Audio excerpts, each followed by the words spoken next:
ఇక అలా భార్య మీదున్న కోపంతోనే జయం రవి సింగర్ కెనీషాని ఒక పార్టీలో కలవడం, అలా వీరిద్దరికీ పెరిగిన మంచి సన్నిహిత్యం కారణంగా వారిద్దరూ క్లోజ్గా ఉంటూ ఒకే ఇంట్లో సహజీవనం చేయడం మొదలెట్టారు.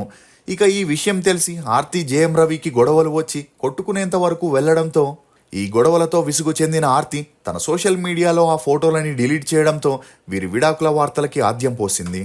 ఇక ఈ క్రమంలోనే జయం రవి కూడా తమ 15 ఏళ్ల వివాహ బంధానికి విడాకులతో ఫుల్ స్టాప్ పెడుతున్నామని చెప్పి అందరికీ షాక్ ఇచ్చాడు. అలా కోర్టులో కేసు నడుస్తుంటే మరోవైపు జయం రవి కెనీషాతో క్లోజ్గా ఉంటూ పార్టీస్ ఫంక్షన్స్ అని వెళుతూ విడాకులు అవ్వగానే పెళ్లి చేసుకోవాలనుకున్నాడు.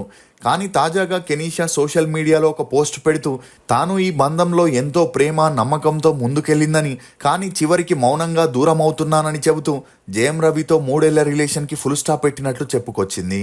ఇక అలా కెనీషా బ్రేకప్ చెప్పిన మరుసటి రోజే జయం రవి ప్రెస్ మీట్ పెట్టి తన భార్య విడాకులు ఇవ్వకుండా తనని టార్చర్ పెడుతుందని, ఆమె విడాకులు ఇచ్చేంత వరకు తాను మూవీస్లో యాక్ట్ చేయనని, కెనీషా తన నుండి దూరం అవ్వడానికి తన అత్త భార్యే కారణమని ఎమోషనల్ అవ్వడంతో ఈ న్యూస్ అన్ని చోట్ల హల్చల్ అవుతుంది.